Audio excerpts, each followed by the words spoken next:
أبا عبد الله يا أبا عبد الله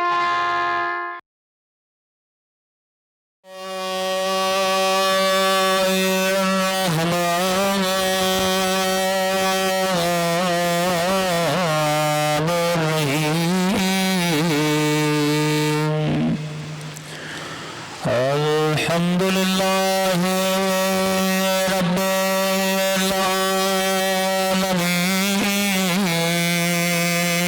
العالمين الحمد لله كما هو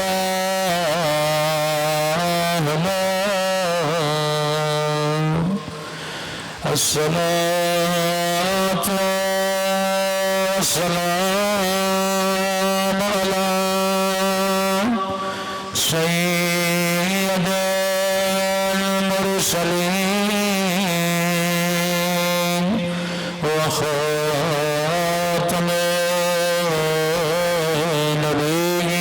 النبيين أبي القاسم محمد اللهم صل وعلى آله الطيبين الطاهرين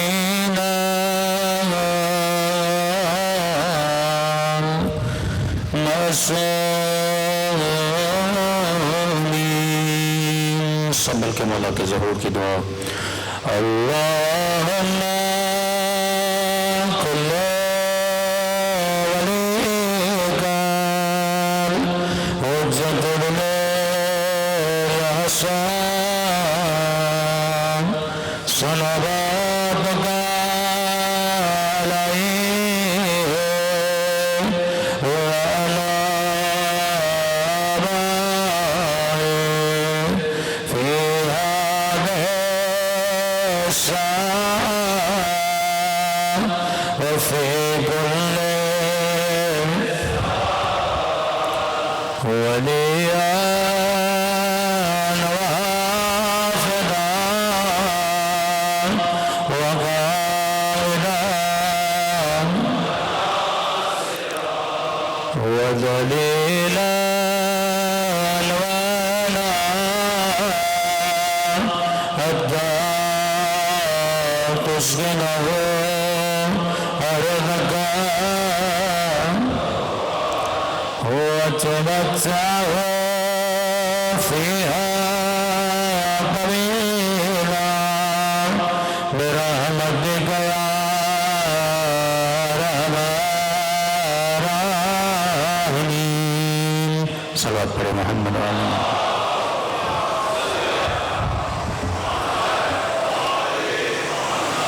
بسم اللہ الرحمن الرحیم رب اشرح لی صدری ویسر لی امری واحلل عقدۃ من لسانی یفقهوا قولی ان فی خلق السماوات والارض واختلاف اللیل والنہار لآیات لأولی الالباب صلوات پر محمد وعلی محمد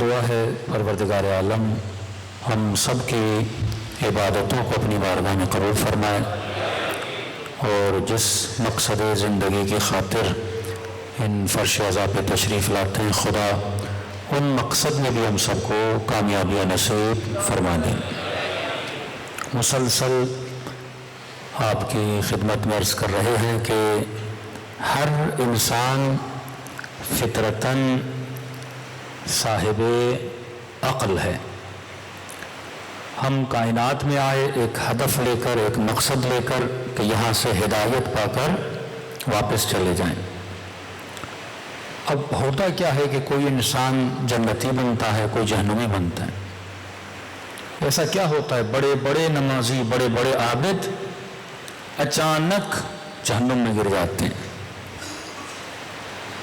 بڑے بڑے بنی اسرائیل کے عابدوں کے آپ نے قصے سنے یا اکابر امت کہ تاریخ اسلام کی تاریخ ان چیزوں سے بھری ہوئی ہے وہ جنگ صفین ہے جنگ جمل ہے واقع کربلا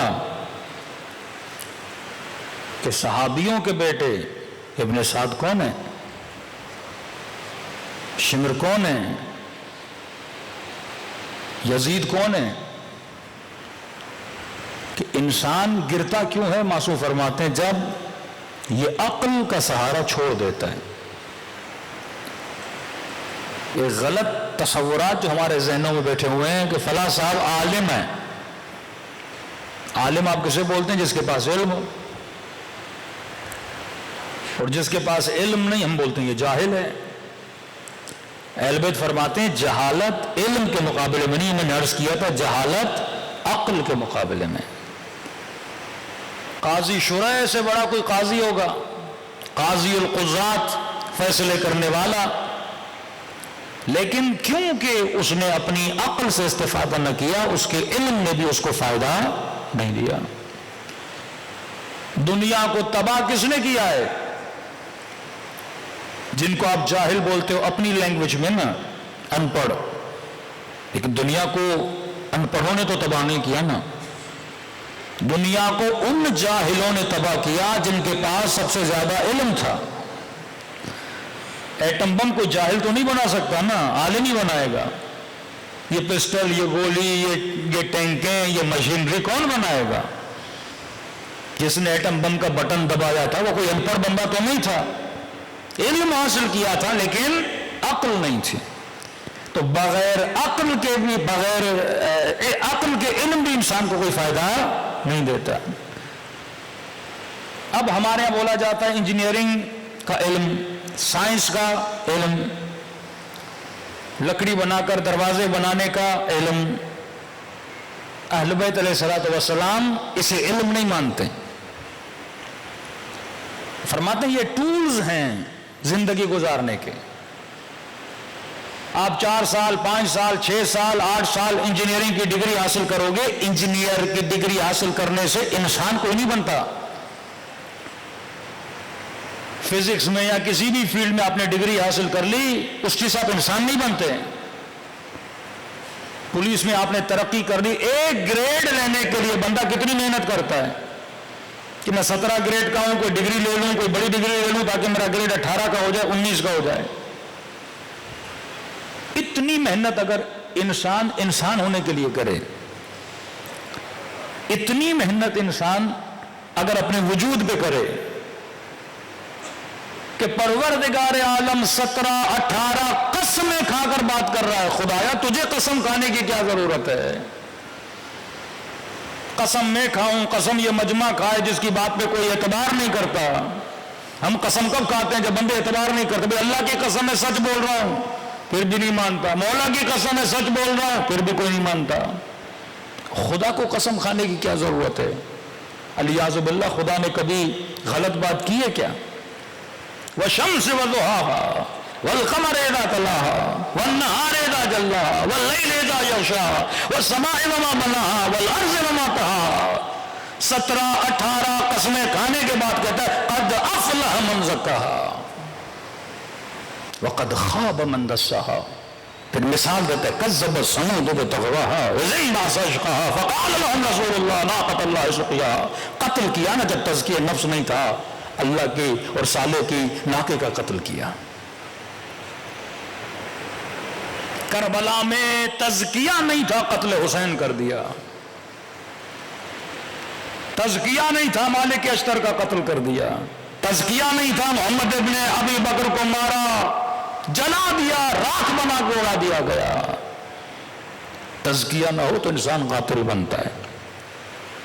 اتنی اہمیت اسلام میں۔ البتہ فرماتے ہیں اصل جو علم ہے یہ علم ہے، علم انسان سازی، علم معرفت، علم النفس، کہ تم نے ترقی کیسے کرنی ہے۔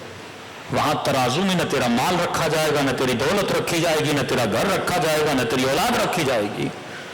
وہاں تیری تربیت، وہاں تیرا تزکیہ، وہاں تیرا عمل رکھا جائے گا۔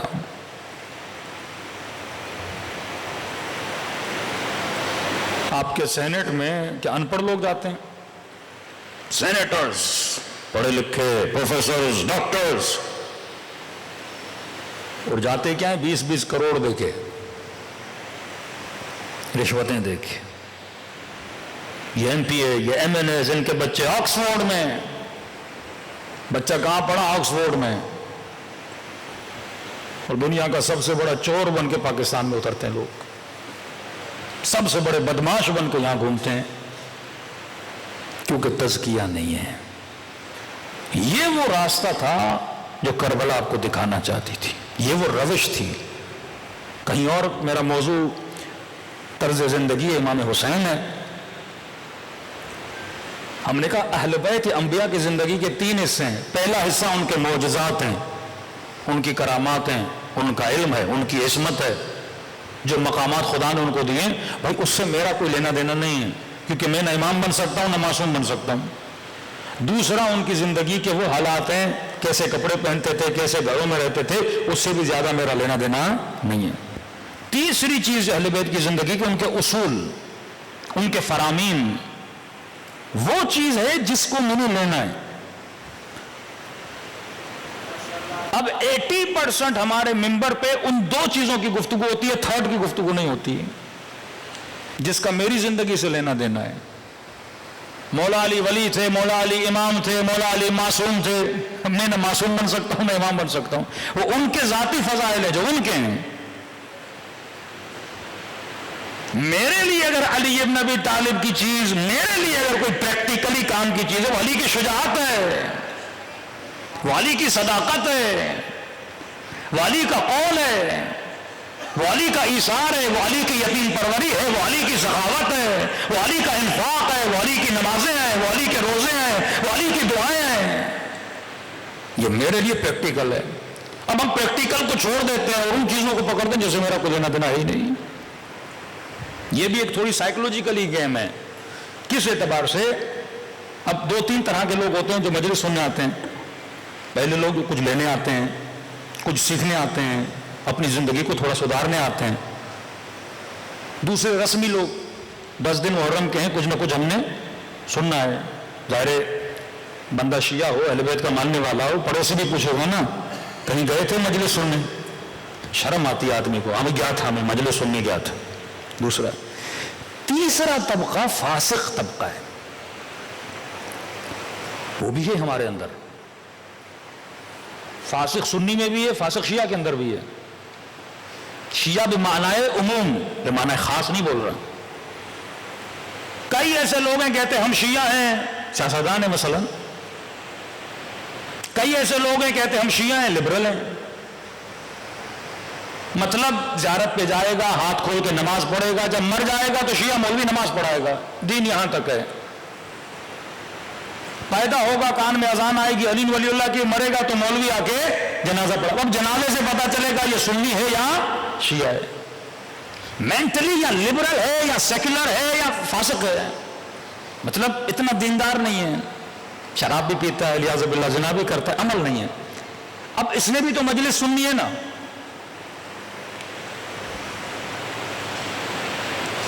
لاہور کے یہاں ایک بدکاروں کا محلہ ہے، وہاں مجلس ہوتی ہے. حیدرآباد میں بھی مجلس ہوتی ہے. اب یہ اس کی تاریخ ہے، وہ میں نے پچھلے سال بتایا تھا کہ ان کو کس طرح شیعہ بنایا گیا یا بولا گیا کہ یہ شیعہ ہیں. کئی ایسی ایکٹریسز ہیں، کئی ایسے سنگر ہیں پیدائشی شیعہ، ٹریڈیشنل شیعہ.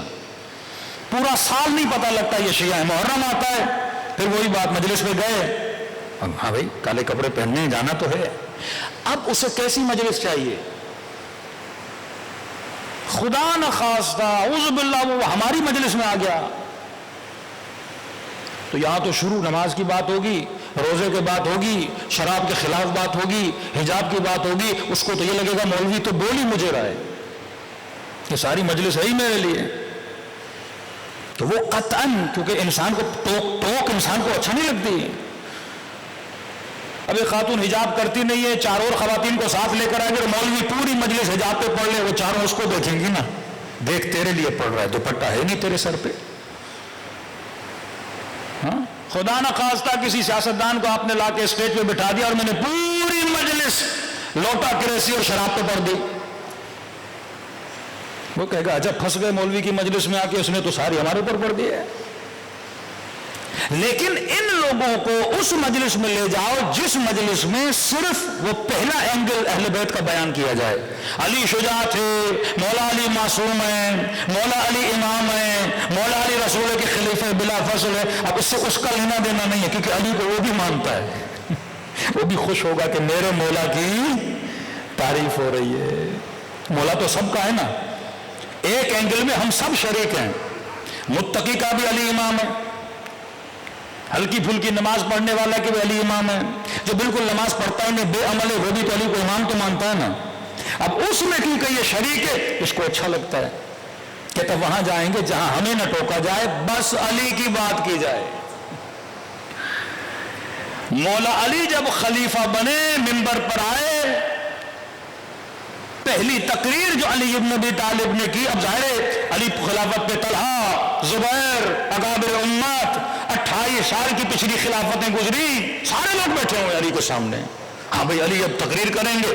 کسی کو لالچ تھی، ہم علی کو لائے، زبردستی امیر المومنین کو خلیفہ بنایا گیا. مالک اشتر کہتے ہیں یہاں تک نوبت آئی کہ ہمیں ڈر تھا حسن و حسین لوگوں کے پاؤں کے نیچے آ کے کہیں جان نہ دے دیں، اتنی رش تھی. جب امام نے کہا میں خلیفہ بننا چاہتا ہی نہیں، حکومت کی علی کو لذت ہے ہی نہیں، اتنے سالوں سے تم یہ سمجھ رہے تھے کہ علی خلیفہ بننا چاہتا ہے، واللہ اگر میں چاہتا بھی تھا تو تیرے لیے چاہتا تھا.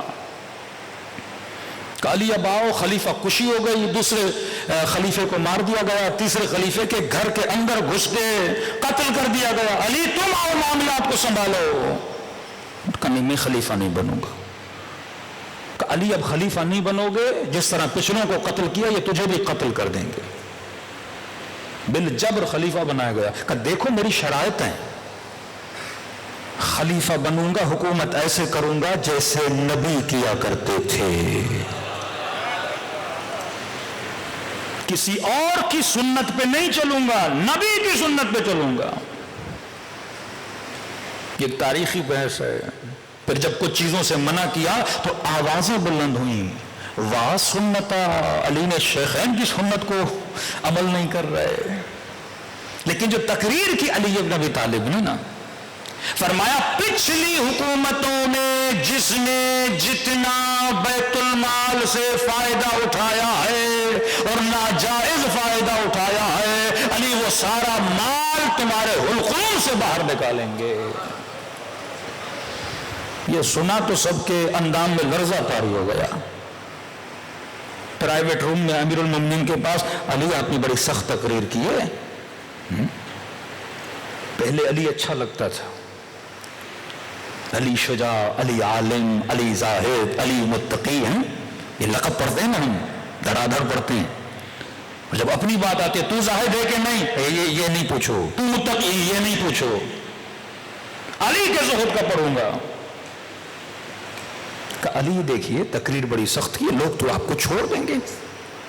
کیونکہ کئی ایسے لوگ تھے حکومت میں آنے سے پہلے فقیر، حکومت میں آئے امیر. یہ چکر آج کا نہیں ہے، پرانا ہے.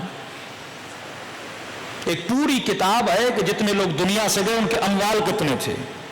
جناب زبیر کے پاس کتنا پیسہ، طلحہ کے پاس کتنا پیسہ، جب حکومت نہیں تھی کیا تھا، جب آئیں کتنا بنا. مصر میں گھر ہے، مدینے میں گھر ہے، شام میں گھر ہے، ہزاروں درہم سونے کے سکے کے ارث میں چھوڑ کے جا رہے ہیں. مولا علی تو جیسے حکومت میں آئے تو کہا یہ میرا گھوڑا، یہ میرے کپڑے، جب حکومت کو چھوڑوں گا یہی چیزیں واپس لے کے جاؤں گا. تو کہنے لگے امیر المومنین ہم جانتے ہیں آپ بڑے عادل ہو، لیکن علی پچھلی حکومتوں میں جو ہوا اسے مت چھیڑو. ہاں آگے اگر کوئی کچھ کرے حساب پورا لینا. امام نے کہا وہ امام کیسا جو پچھلوں کو چھوڑ دے. اگر علی کو دشمنی علی سے نہیں، عدل علی سے. علی آپ بڑے اچھے لگتے ہو لیکن سختی بہت کرتے ہو. بھائی آتا ہے تو مولا گرم لوہا اٹھا کے ہاتھ میں دے دیتے ہیں، تھوڑا میرا وظیفہ بڑھاؤ. علی تیرا بھائی ہوں. امام نے کہا جتنا دوسروں کو ملنا اتنا تو میں دوں گا. کبھی تیرا بھائی ہوں. امام نے لوہا آگے کیا، بیچارے نے ہاتھ لگایا، فوراً پیچھے کیا. علی میں پیسے مانگنے آ رہا ہوں تو جلا رہا ہے. کہ جب یہاں کی آگ برداشت نہیں کر سکتا میں تجھے جہنم کی آگ میں کیسے بھیجوں.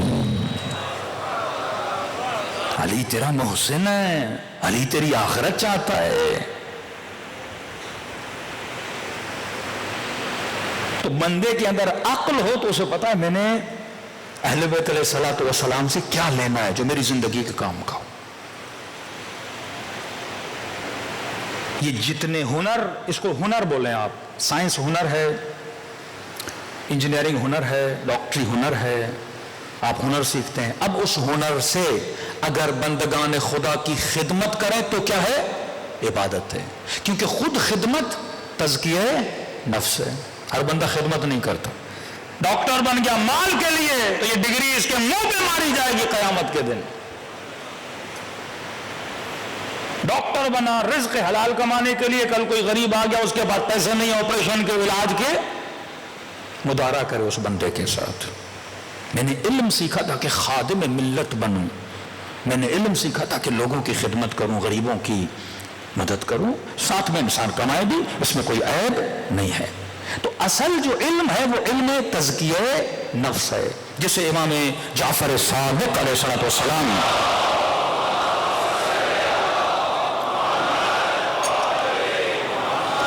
عجل فرجهم مولا اس علم کو بیان کرتے ہیں. فرماتے ہیں 75 لشکر ہیں عقل کے، 75 لشکر ہیں جہالت کے. اب یہ لشکر ہائے عقل شمر کے اندر بھی ہیں، یہ ہر بندے کے اندر ہیں. کسی کے اندر بالقوہ ہیں، کسی کے اندر بالفعل ہیں. اگر کوئی سخی ہے اس نے اپنی سخاوت کو فعلیت میں بدلا ہے. میں نے مثال دی تھی کہ ہر بچی بالقوہ ماں بن سکتی ہے پر ماں ہے نہیں. جس دن شادی کرے گی، بچہ پیدا کرے گی، اس دن بالفعل کیا بنے گی؟ ماں بنے گی. بالقوہ ہر جوان باپ بن سکتا ہے لیکن باپ ہے نہیں. جب شادی کرے گا بیٹا ہوگا اس وقت کیا بنے گا؟ باپ بنے گا. بالقوہ ہم سب سخی ہیں، ہم سب شجاع ہیں، ہم سب کے اندر اللہ کی عبادت کا جذبہ موجود ہے لیکن فعلیت میں نہیں ہے. اہل بیت فرماتے اس کو فعلیت ملا. اگر کسی کے پاس ہے اسے بچا کے رکھے. شمر نے کیا کیا؟ اپنے 75 کے 75 لشکروں کو خود تیر مار کے قتل کر دیا. ہور کے اندر توبہ کا لشکر تھا، امام نے صرف اس کے سوئے ہوئے سپاہی کو کیا کیا؟ بیدار کیا. زہیر کے اندر معرفت کا سپاہی بیٹھا ہوا تھا، امام حسین نے ملاقات کر کے اسے کیا کیا؟ بیدار کیا. ہم سب کے اندر عقل کے لشکر موجود ہیں. مجلس امام حسین آ کر ان سوئے ہوئے سپاہیوں کو حسین جھنجھوڑ کے جگاتا ہے، اٹھ بیدار ہو جا، دنیا میں کس کے لیے آیا؟ اے خاتون تیرے اندر عفت کا سپاہی بیٹھا ہوا ہے، اسے بیدار کر. حیا کا سپاہی، غیرت کا سپاہی ہر کسی کے اندر ہے لیکن بیدار کرنے کی طاقت ہوتی. اب تھوڑی سی عقل کی تعریف کروں اور آج میں روایت کو پڑھنا شروع. عقل کا لفظی پہلے میں ترجمہ کر دوں. عقل کہتے کسے؟ عربی میں اصلاً عقل کیوں بولا گیا؟ عقل کہتے ہیں اقال. عرب جب اونٹ کے پاؤں باندھتے تھے تو اسے کیا بولتے تھے؟ اقال. رسی. اونٹ کے گھٹنوں کو جب باندھ دیا جاتا تھا کہ ہم نے اقال کر دیا تاکہ وہ چل نہ سکے. دوسرا ترجمہ عقل کہتے ہیں کسی چیز کو گرہ لگانا، یا انگلش میں بولیں بریک لگانے کو بھی عقل بولا جاتا ہے. جو بے عقل ہوتا ہے اس کو آپ کیا بولتے ہو؟ بے وقوف ہے. بے مطلب نہیں، وقوف مطلب اسٹاپ. بے وقوف مطلب یہ وہ بندہ ہے جس میں وقوف نہیں ہے، یہ کھڑا نہیں ہوتا، بولتا ہے جیسے پتہ ہی نہیں لگتا کیا بول رہا ہوں. غصہ آتا ہے اسے سمجھ نہیں آتی سامنے کون کھڑا ہے. عقل مند اسے بولتے ہیں جس کے اندر وقوف ہو. غصہ آئے دیکھے سامنے والا کون ہے، اگر پتا چلا باپ ہے ولا تقول لهما اف، چپ ہو جائے. غصے پہ کنٹرول. شہوت ہر بندے کے اندر ہے، روڈ پہ چل رہا ہے کسی کی ماں بہن پہ نگاہ پڑ گئی، وقوف ہو اس کی آنکھوں میں، فوراً نگاہوں کو جھکا لے، بریک لگائے. عالی شان ترین گاڑی، کروڑوں اربوں روپے کی گاڑی آپ خرید کے اپنے بیٹے کو دو، بیٹا یہ گاڑی تقریباً 20 کروڑ کی گاڑی ہے، بڑی محنت سے تیرے لیے خرید کے لایا ہوں.